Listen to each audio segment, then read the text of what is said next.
Leo, it's day number 9. Do you think we're ever going to have the kids back at school? I think it's funny that I just have to copy our intro discussion topic every single time because it always ends up being another snow day. Yeah, this is the 3rd week in a row. Maybe we should try out scheduling this for like some other day next week besides a usual Tuesday, Wednesday, Thursday, and see if we can intentionally cause a snow day. Yeah. This is crazy. Last week after recording, we were trying to brainstorm some other things to talk about, and I had this idea: what is the one thing that I've changed in my life recently that has had the most bang for its buck in terms of like freeing up my time or allowing me to actually just get more things done? And so I posed that question to you. I had a pretty clear idea of what mine was, but then I started writing it down and decided to start up a Reddit thread to see if other people wanted to contribute some ideas. And there are actually some really good ones out there, and some that I hadn't thought of. Some of them I've tried myself. There isn't just like one magic trick, but it opens up a lot of discussion and a lot of ideas for things that we could potentially use to get a lot of our time back or just get a lot more done in our days. Yeah, I agree. And I think what we're talking about here is what's the number one thing that kind of cascaded and had an effect on your productivity in a lot of other ways and opened the door to being more productive. If you listen to our episode on the power of habit, this is kind of close to what Charles Duhigg was talking about when he talked about keystone habits, and the idea being like one habit carries on to another habit to another habit. You end up being more productive just by changing that one thing. The way I posed this question, I intentionally wanted it to be something that you changed, not something that you're just refining. For example, we've also talked about like getting your day started right or getting good sleep. Those are things that we've been doing our whole lives. And so making them a little bit better might be an okay answer, but I wanted to think of something that is like you go from not doing it all to now that you've started this thing, you can notice a huge difference in your productivity.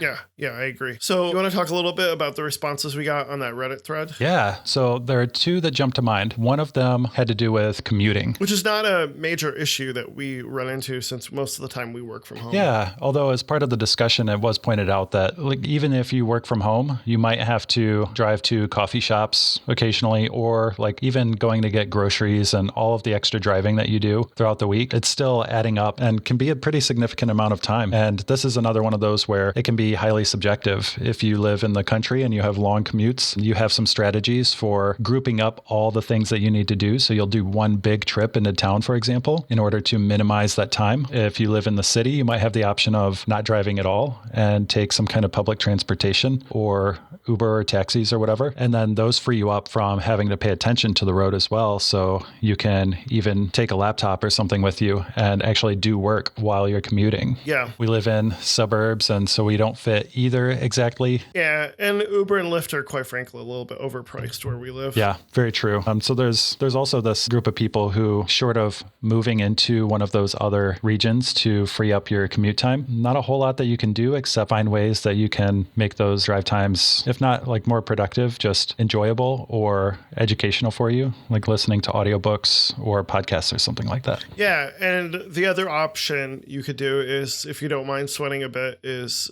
working out as part of your commute, and that is like biking to whatever your destination is. Obviously, on a day like this here in the Midwest, it's not going to work out because it's a snow day, but when it's a little bit warmer out, you could always bike to work, and then that would count as part of your workout for that day. Yeah, very true. Yeah, I've heard of people doing a lot of biking and walking and jogging to work, but less so on the cross-country skiing for miles into work. I'm sure some people try it, but it doesn't seem as quite as common as biking. The other one that came up several times in response to my question is an app that I had actually never heard of. It's called Alarmy. Have you ever heard of this? No, I've never heard of Alarmy. Well, it's an alarm app, and like people gave me enough details to really like pique my curiosity, but didn't give a whole lot of spoilers about like what makes it so magical. So it's something that I want to try digging into, but what it seems to address is people who struggle with getting out of bed at a consistent time every day and then getting off to a really good start. So even though I started out this conversation by saying the way I pose this question is something that you started doing that you weren't doing before, it did not occur to me when I asked this question that there are people who can have a really, really hard time with getting out of bed or getting out of bed at a consistent time every day to get themselves off to a good start. That's something I'm curious about. I'll look into this app. However, I'm fortunate enough to be pretty good at waking up at the same time every day and waking up and being ready to go. I still want to look into this app because so many people brought it up in this thread. What do you think about that? Are you one of those people who can just wake up at the same time every day and then you're like raring to go, or do you struggle with it? I have a real struggle with it. So looks really interesting. Looks like we'll have to try this out and give a review in the next episode. But the idea being like you do something on your phone, like solve a math problem or take a picture as a way to turn off the alarm. Oh, neat. You'll see how this goes. But yeah, we should try this out. Okay. One person mentioned QR code, but that's as far into the details that anyone explained. The way I get out of bed, quite frankly, is my kids wake me up.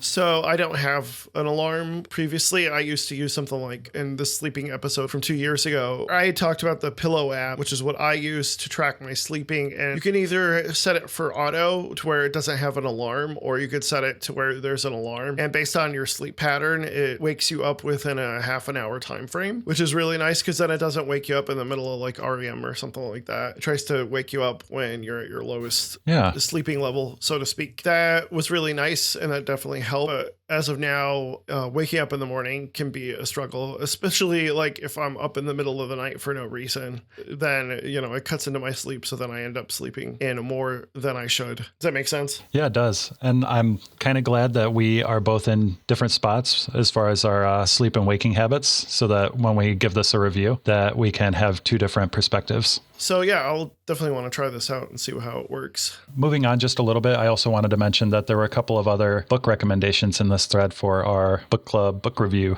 Yeah, so it looks like Getting Things Done, which people have talked about in our book recommendations, was on our list. And then Cal Newport's 30-minute time block strategy. Yeah, both of those sound really interesting. The other thing, I also just want to thank everyone who was part of this Reddit thread, because there was a lot of engagement and I really appreciated everyone's positive answers. Yeah, it was really good feedback and a lot of great responses on this thread.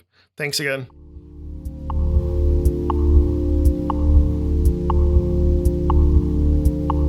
I really thought about this one and tried to figure out what are some things that helped me. What would be the number one thing that I would recommend? At first, I thought about like health related stuff like exercise and sleep as it being a habit or something that I did that really improved stuff. And I think that's very true. I wouldn't say it's the number one thing, but I feel like if you don't have your energy level up, it's difficult to really have the gumption to do the other habits that you need to do, the other tasks you need to do throughout the day. And I feel very strongly that exercise and sleep are heavily related to that. So I would say exercise and sleep are very important, but I wouldn't put them down as number one. And then I started thinking about like what's been the thing that's helped me get things done. It's, I would say, like avoiding distractions, but what has led me to avoid distractions? So then I broke that down further. Part of it is just setting a snooze or letting things queue.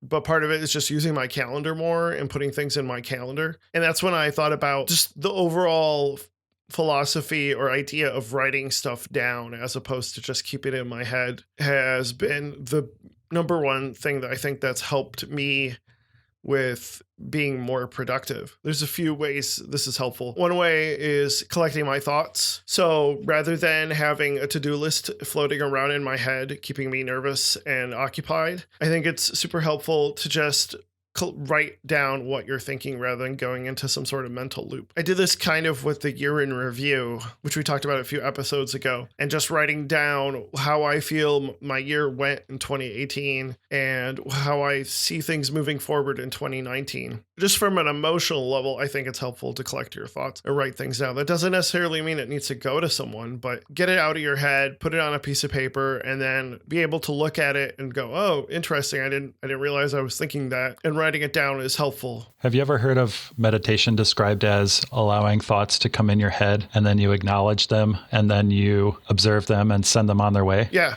It seems to me like a physical manifestation of that. So you have the thoughts, you write them down, and then they're out of your head and you can move on. You can free yourself up of those. Yeah, I think that's a lot of it. Exactly. Just being able to get your thoughts out there so that you can discard them or analyze them or do whatever. I think that's part of writing things down. I think being able to, especially when you have a to-do list or a project or an idea, being able to just write it down and then map things out, figure out some sort of plan. What are the things that needs to get done? What are the prerequisites? I think that is helpful in writing your ideas or your projects or the things you need to know to get done. This is what I pretty much have started doing every week, is just writing down a quick discardable to-do list. Not anything that gets saved necessarily, but being able to map, okay, what do I want to get done this week? What can I get done this week? What are the dependencies that need to get done before I get to them? What's stuff that absolutely has to get done and things like that. So I might have a to-do app running, having to-do list for long term, but I always have just some sort of simple text file where I might track just that week. All right. I know that a lot of people have been getting into journaling, to-do lists. So which apps do you buy? Any of the brand name journaling books that have a very specific structure on each page to help you with this, or is it more freeform? More freeform. So I use Todoist pretty infrequently right now, honestly, but it's kind of my go-to to-do app. And I share that with my wife, especially for like groceries or home projects or things like that. I've talked about using Bear for my note-taking, and Bear uses a format called Markdown, and I use that for my weekly to-do list. It's helpful for me to map out my week, but also I am on several forums. Like I have a maker profile with Product Hunt, where I also track my to-do list publicly. We'll post that in the notes. So that's helpful for me because then I could look at last week, I can put links to what I'd worked on, and then I can add the new items that I'm going to get done publicly for that week, or at least try to. Okay. So like an example would be this week, we're going to record this podcast. I put that in my to-do list. I'll save it to my different masterminds that I'm a part of, like the Product Hunt Maker list. And then when I'm done, I'll put a link to that podcast episode into the to-do list for people to see. Does that make sense? Yeah. I haven't really dug into the Product Hunt Maker list, so I'm really curious to see what that's about. Yeah, and I'll provide a link in the notes to that. Okay. The other reason I write stuff down is to avoid interruptions. First of all, I don't check my email. Like right now, obviously I don't, but I do have periods of time where I have do not disturb. But sometimes like an idea will pop up, or I'll get a text message or something semi-important that I let slip through. I'll write it down for later and remind myself. And I might even just use like Apple reminders to do that, because I know those always work. Or if I have an idea, I might also have a reminder. Maybe even that my reminder might be to save it to my long-term to-do list, or maybe that reminder might be to like, oh, contact this person at this time, and that's essentially what I'll do for that. Similar to David Allen's, kind of like when you have an idea, you put it in a bucket of some sort. I forget what he calls it, like a save it later bucket or something like that, so that way I have a queue of ideas that if I have time, I'll tap into, but it's a way to remove the distraction of me starting something new and not completing what I'm already finishing. That's my big thing, writing stuff down. It really helps collect thoughts, avoid interruptions, and I can save things that I need to do for later when I have a block of time that interruptions are welcome. Does that make sense? Yeah, it does. And it's kind of cool that you took a step back to see what your goal is with all of these. And I approached mine in a slightly different way, but still at the same level. Mine all revolved around being able to focus. Yeah, and I think that's a big theme, is like once you have that ability to focus, once I write that stuff down, I can then look at it later and then either add it to a calendar. Even like the exercise and sleep stuff, I might not necessarily like write it down, but I always have an appointment in my calendar to work out, or my watch, which tracks my activity, will write down the activity so it tracks. Like I'm not physically writing it down, but I'm tracking my activity. And I think that's helpful too, to be able to look back and see, oh, I need to get a few more calories, and maybe I need to spend some time on my elliptical at home. So that would be my big one thing I feel that was helping me, and is still helping me become more productive.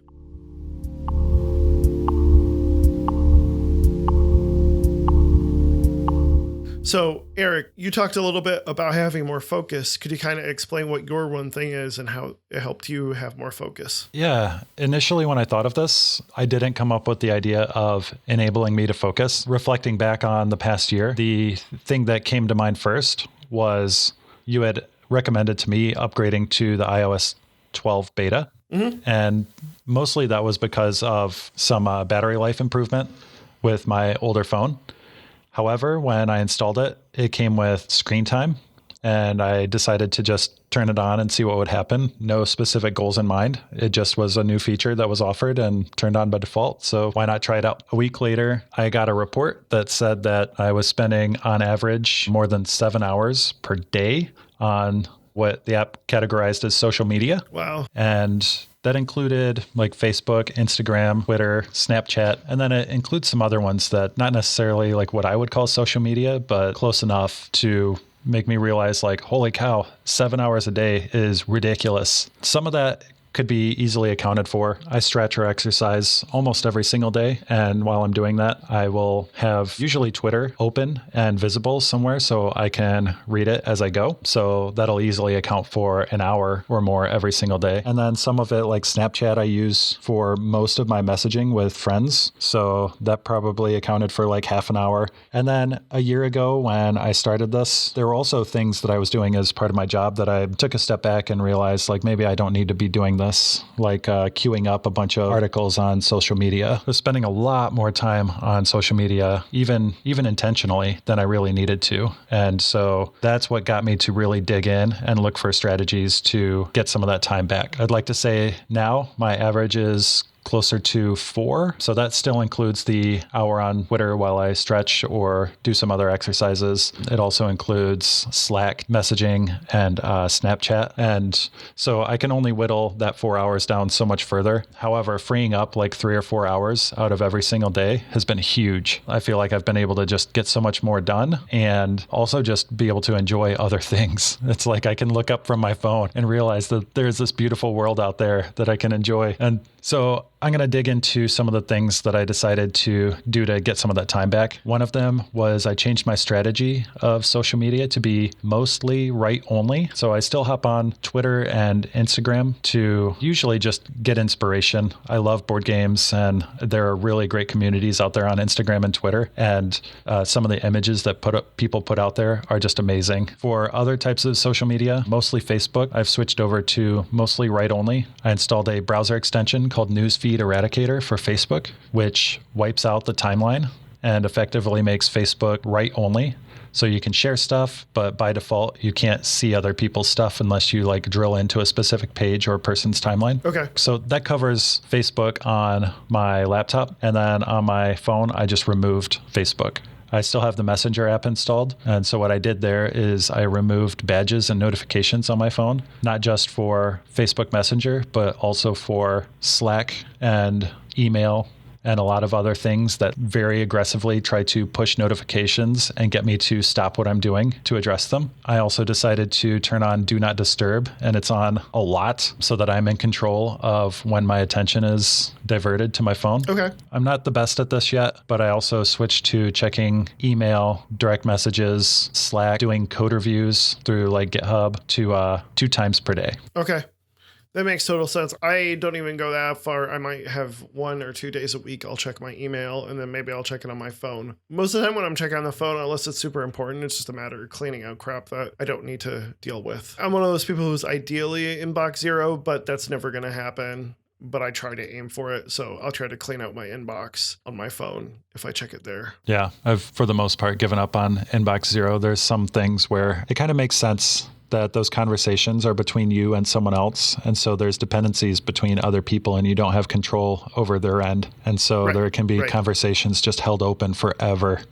Right. Exactly. Seeing that 7 hour a day weekly average really floored me. And so that's why I decided to pursue reducing that time so aggressively. It's paid off. I mentioned this briefly, but I also changed some of my strategies. So instead of sharing lots of articles to a bunch of the different Facebook, Twitter, and Instagram types of pages that I manage, I cut a lot of that back, and I'm trying to look at different strategies for communicating with people. A lot of social media, it's open to the whole internet, and sure, something like Facebook mostly is visible to like your connection of friends. A lot of the work that I do and want to focus on is more locally oriented, and I'm not convinced that social media is the best fit for that. And so I just decided to stop sharing a bunch of content content that anyone can read. And I'm looking at different strategies for how to better communicate with the people that are part of local communities that I care about. Yeah, that's a really, really good point. When you say write only, what exactly are your ways of doing that?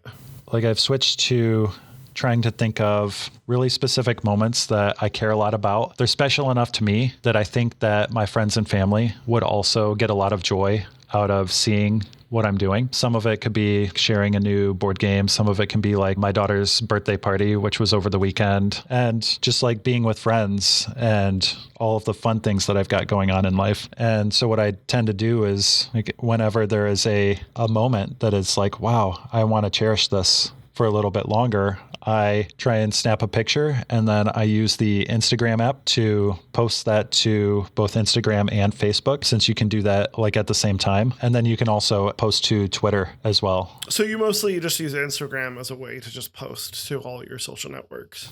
Yeah. Okay. That makes total sense.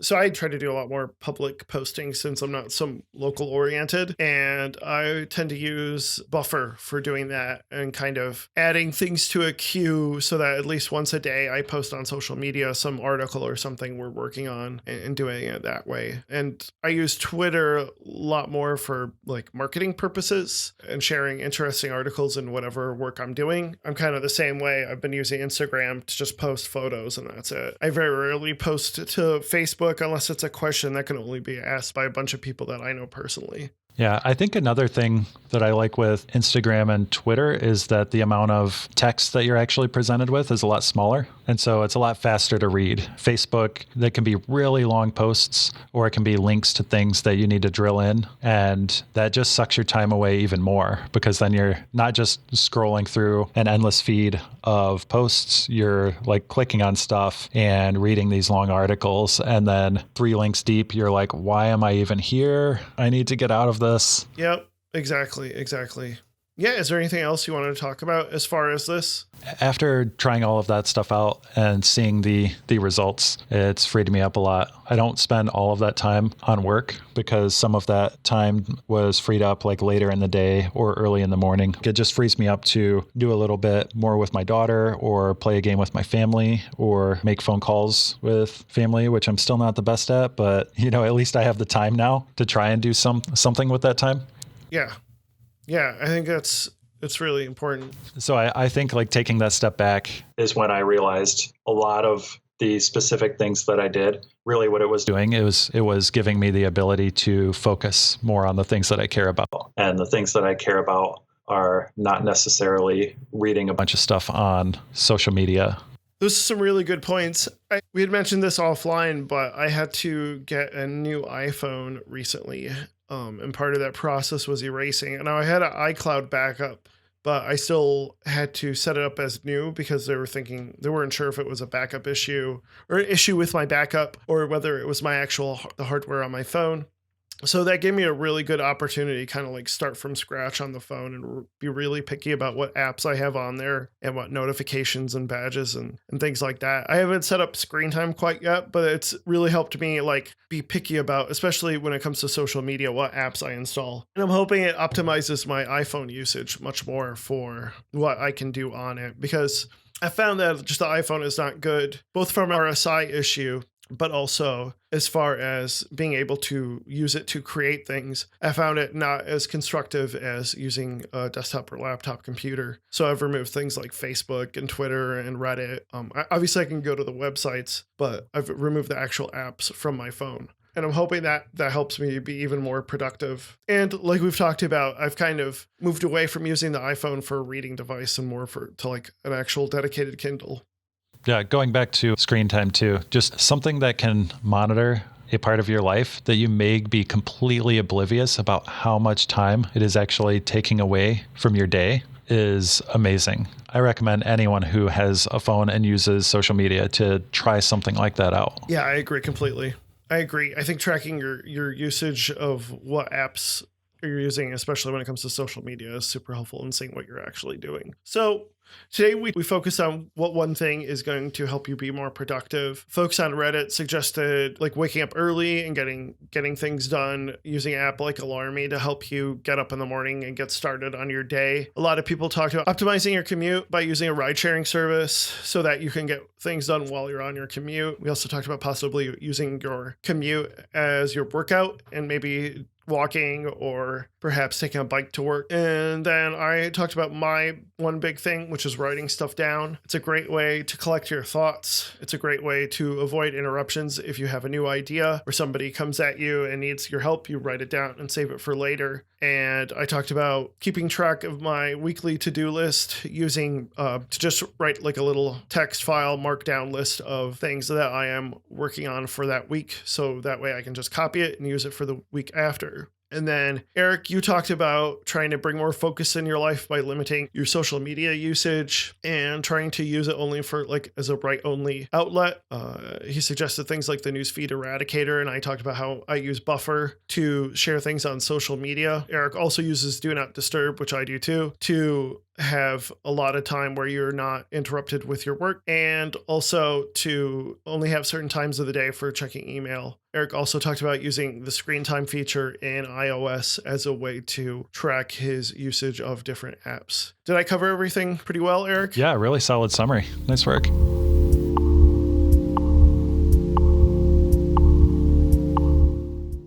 So how's your New Year's been so far as getting things done? Pretty good. I actually created a master list of things I wanted to do over the year and broke it down into weekly, bi-weekly, monthly, quarterly, 6-month blocks of time, and have been incorporating that into my weekly checklist. I'm trying out some new things. Like usually for my to-do list, I tended to treat it as like a checkbox type of list where I just cross the item off. But a friend of mine has really gotten me into trying out color, because sometimes I'll do something, but I don't really do it the way it was originally intended, or I kind of fall short. And so having multiple different ways to measure like how successful I was by highlighting whether something is green or yellow or red has been pretty helpful. It also is like a nice visual map. We can dig into that later, but I just wanted to say that, it's been going well. Good. Yeah, same here.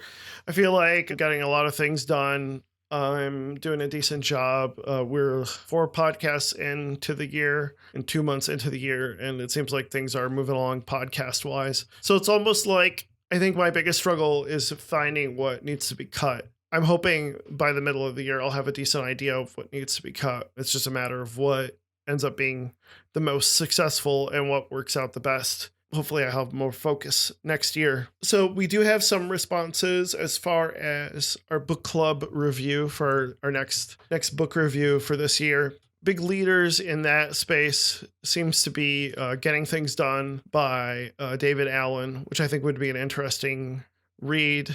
Not a big fan of Getting Things Done. I think it's a good book for those who are starting out, so we'll see how that goes. It's funny the way you said that. You had a little bit of pause after you were talking about the book. You said you weren't a fan of Getting Things Done. Pretty sure that's demonstrably untrue, given that we're recording a podcast about it. I think it was a good book that I read 10 years ago, and there's some really good ideas in it. I would be interested in rereading it again, but I find that it has the same problem that Power of Habit does, where it can be summed up in maybe one chapter or a pamphlet. So that's my problem with Getting Things Done. I think it's a good starting point, and I think it may even be a good topic to talk about at some point, but maybe not necessarily a book review. We have, let's see what else. Looking at the list. The one in the lead, quite frankly, is the James Clear book, Atomic Habits. That I've heard a lot of great buzz about. I'm really strongly leaning towards that unless we have a lot more responses coming in soon. Have you read that one already? No, but I'll post the video interview he did with Justin Jackson, but it sounded really interesting. His essential thesis was that to become the person you want to be, you need to actually start by doing little things. So if you want to be a musician, you need to at least play an instrument for 5 minutes a day. If you want to be healthy, just drive to the gym once a day and drive home, or drive to the gym, do a workout for 5 minutes and drive home. Just something like, and I feel like that's very true. I just know that from my own life. So it confirms some of my thoughts. So I'd be really curious to deep dive into that book and see what I can find out. Yeah, I like that it's not something that you've already read as well. Right, exactly. I hadn't realized that you had read Getting Things Done 10 years ago. And while I do know that sometimes the time in your life that you read a book can also affect how much value you get out of it, I think that it would be nice if we pick a book that neither of us has read yet. Yeah. Have you read any of the books that have been suggested? No. Okay. So, yeah, that's kind of in the lead, quite frankly. I think there's some other interesting ones. That's number one on my list so far. So, unless a lot of people flood the responses, that may end up being what we pick. Okay. Anything else you want to talk about before we close this episode? No, don't think so. Maybe we can plan on announcing which book we're going to cover in the next episode. Yeah, let's do that in the next episode. And hopefully we won't have another snow day. Yeah, agreed. We'll see. Cross your fingers.